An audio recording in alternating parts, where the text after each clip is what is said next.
Bakit kailangan mong ituring na isang negosyo ang pagiging YouTube content creator kahit nag-uumpisa ka pa lang? Hi, this is Jane again, sharing you my journey as a mom, as a wife, and an aspiring, successful YouTube creator.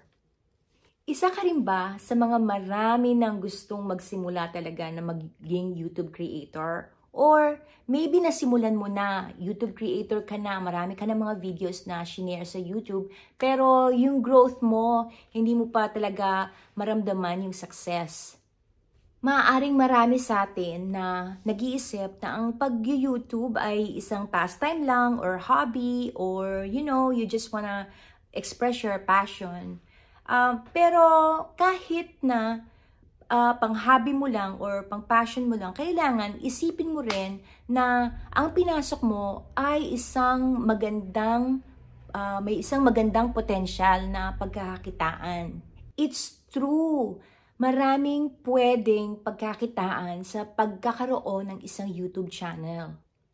So sa video na ito, let's talk about why we should treat YouTube channel creation as a business, as a real, authentic business. Of course, kahit na anong business, kailangan ng puhunan, di ba? Pero sa YouTube, may puhunan ka rin na dapat i-invest. Pero hindi yan monetary. Pwede kang magsimula ng YouTube kahit kahit na anong investment. Kundi, ang investment mo lang ay iyong tiyaga, ang iyong creativity, ang iyong pasensya, at iyong willingness na mag-aral at matuto sa lahat-lahat ng mga aspeto ng pagiging YouTube creator. Pero hindi dahil sa wala tayong puhunan ay hindi na natin siseryosohin ito. Magkakamali ka kasi ang pagiging YouTube creator ay may malaking potensyal na bigyan ka ng malaking kita pagdating ng araw. Okay, alam natin na kikita tayo sa YouTube monetization program, di ba? Or partnership program, na pag umabot tayo ng 1,000 subscribers and 4,000 watch hours, mamomonetize na ang ating YouTube channel. Pero hindi nagtatapos lang doon. Kalimitan, yung kita mo sa AdSense, maliit lang sa umpisa unless you're a big time YouTube creator, yung talagang sikat na sikat ka, di ba? So, for many months, ang makukuha mo lang talaga sa YouTube, maliit na pera lang. Hindi siya sapat para i-replace niya yung trabaho mo. Kaya dapat nga, sinasabi ko sa inyo, mag-umpisa na kayo ngayon. Para pag after a year or two, lumago na siya ng lumago. Talagang, it's true, maraming videos ang ipopost mo bago ka talaga kumita sa YouTube.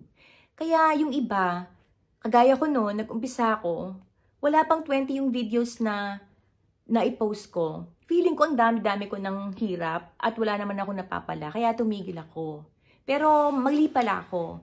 Nung nakita ko at nalaman ko kung ano yung mga stories ng mga successful YouTube creators, sabi nila, ang dami nilang mga videos. Talagang flatline yung kanilang YouTube analytics.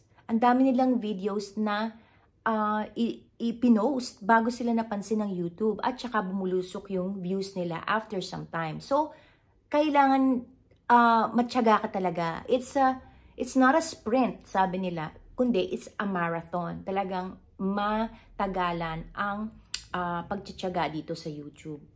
Pero wag kang mawawalan ng pag-asa or wag kang mawawalan ng gana sa YouTube. Kasi umpisa lang yon yung sinasabi ko sa'yo. At marami namang sa ating mga YouTubers na naging successful na, no? At nagkaroon na sila ng mga skills at mga kaalaman and strategies para talagang kumita sila ng malaki dito sa YouTube. At iyon ang pag-uusapan natin mamaya. So dito sa pag-YouTube, kailangan meron kang mas malaking vision or kailangan mas malaki yung why mo. Bakit mo to ginagawa? Sa YouTube monetization lang ba? Huwag doon kasi mawawala ka talaga ng gana sa umpisa kung hindi ka matyaga.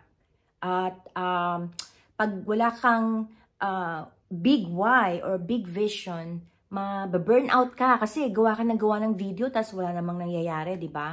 Mababurnout ka. Pero kahit na ano namang negosyo, it takes some time para mag-break even, di ba? It takes some time para bumalik sa'yo yung puhunan. So, ganon din to. I-treat mo na ang pag-YouTube creator ay parang negosyo that it takes some time para bumalik sa'yo yung mga puhunan mo. So, importante ito kasi ang dami sa mga nag-uumpisa mag-YouTube, nawawalan na sila ng pag-asa after like 30 videos, nawawalan na sila ng pag-asa. Huwag kang titigil. Sige, post ka lang ng post at pagdating ng araw or pagdating ng panahon, aani ka rin sa iyong mga paghihirap dito sa YouTube. Unang-una, isipin mo, kaya ka nag-YouTube creation ay para mag-build ng brand. Ano ba tong brand na to? Dito ka makikilala ng mga tao. Ito yung unique na pagkakakilanlan sa'yo, unique characteristics kung saan magiging makikilala ka. Ano yung ma-offer mo sa mga tao na unique lang sa'yo. Ikaw lang ang pwedeng mag-offer nun. Halimbawa, yung personality mo, natutuwa yung mga tao sa'yo, o kaya your authority on some topics or some subjects. Irerespetuhin ko yung mga tao sa pag-share ng mga knowledge mo o kaya expertise mo o kaya yung bang motivational factor na ino-offer mo sa mga tao o kaya yung personality mo, yung mga colors o yung values mo at yung inspiration na binibigay mo sa mga tao, ikaw lang ang makakapagbigay nun. Ikaw lang ang magre-represent nun. Kasi unique yung personality mo eh. Unique yung expertise mo. Unique yung mga kaalaman mo. Ikaw lang ang may ganyan. Kaya nga hindi ka pwedeng gumaya na lang sa ibang mga creators eh. Kailangan mag-establish ka ng uniqueness mo. Ano yung wala sa iba na meron ka. Kaya it takes time to build your brand. Kukunin mo yung mga trust ng mga taong nanonood sa'yo. Kukunin mo yung mga yung attention nila na makaka-relate sila sa'yo. So, it takes time and kailangan authentic ka. Kailangan pakita mo kung ano talaga yung real you para makilala ka ng mga tao. Para next time, kung ano man yung mga i-endorse mo or kung ano man yung mga i-recommend mo na mga services or products or mga advices na ibibigay mo, ay makikinig sila sa'yo at hindi na, warm na yung market mo, di ba? Hindi na yung, hindi ka na parang nagbibenta sa mga cold selling, yung nagbibenta sa mga strangers. No, you're building your brand para yung mga audience mo, habang dumadami, nagkakaroon ka ng connection sa kanila at pagdating ng araw, when it's time for you to offer something to them, recommend something to them, or advise something to them, rirespetuhin ka nila. And makikita mo, warm na, madali nang bentahan yung mga audience mo, ika nga, di ba? So yan, dapat, sa umpisa pa lang, alamin mo na kung ano ba yung sa tingin mo pagdating ng araw, mai-offer mo sa mga audience mo. Ano ba, magaling ka bang mag-coaching? Magaling ka bang mag-tutoring? Or kaya mo bang gumawa ng mga e-books or digital products or mga kahit na sarili mong produkto, kung ano man yon, di ba? Pwedeng-pwede mong i-market yon through your YouTube, di ba? So, kaya umpisa pa lang, alamin mo na kung ano yung mga i-offer mo sa iyong mga audience. Kaya wag kang magtuon lang yung pansin mo sa YouTube monetization kasi isang maliit na factor lang yon. Yes, of course, kumikita tayo doon.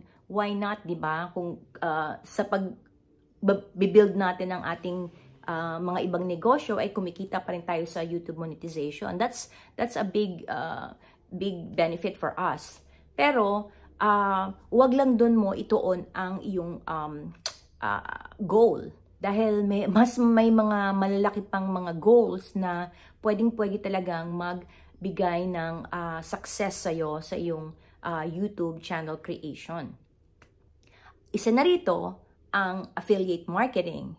So, sa affiliate marketing, pwede kang maging affiliates ng mga like Lazada, Shopee, or Amazon, or anumang mga online markets. Tapos, bibigyan ka nila ng mga links. Tapos, yung mga links na yon pwede mong ilagay, di ba, sa description mo. At yung mga audience mo, pagka nagustuhan nila, or pagka naging kampante na sila sa'yo, minsan, yung mga products na i-recommend mo, may effect sa kanila, may talagang parang come on sa kanila, pang-attract. So, i-click nila yon pag bumili sila, may porsyento ka. So, that's an affiliate marketing. Napakadaming mga affiliate programs anywhere, sa Pilipinas man or sa abroad. So, pwede nating magamit ang ating YouTube channel by just sharing the link ng mga affiliate links sa ating mga description dito sa YouTube channel, ay kikita tayo kahit papano. Hindi ganun kalaki, pero kikita pa rin tayo. Another way para kumita sa YouTube ay yun nga, magpapa-membership ka, or magko-coaching ka, maggagawa ka ng course or tutorial, or magko-coaching ka, magme-mentor ka ng mga tao, at tuturuan mo sila tungkol sa iyong mga expertise. Of course, siyempre babayaran ka nila, di ba? At of course, it's like repeating service, kasi it's a session. It's not like a one-time payment lang or product. Pero it's like there's a period of time na iko-coaching mo sila. So that's one way para kumita ka, kahit nasaang man silang parte ng mundo. O, di ba?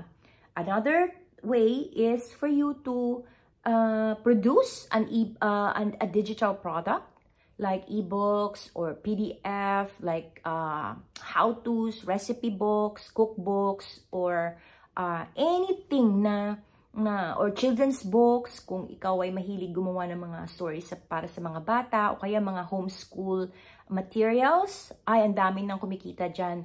So, ikaw na lang, depende sa'yo, sa creativity mo, at pagdating ng panahon, marami pang uusbong ng mga bagong products na hindi natin naakalain na pwede pala, yung mga stickers, kung ano-ano, basta creative ka, o kaya may mga talent ka na gusto mong i-share, gusto mong magturo ng piano or ng whatever,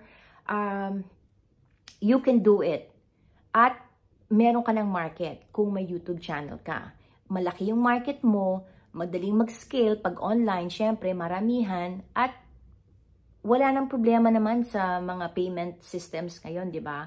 So, madaling-madali na yan. Madaling-madali ka na isipin mo yung possibility, di ba? Kapag meron ka ng tribe, community, or market, at may mga followers ka na dito sa YouTube channel mo, isipin mo yung pwedeng negosyo na mai-incorporate mo sa baba, sa description, or whatever sa video, na talagang pwedeng magbigay talaga sa'yo ng kita eh.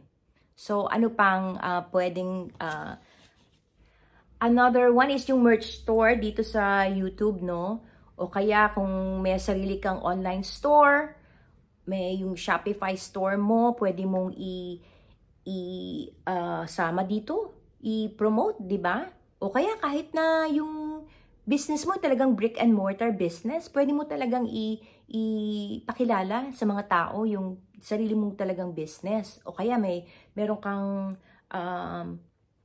ano bang service mo na binibigay. Halimbawa, meron kang repair shop, mga ganyan, or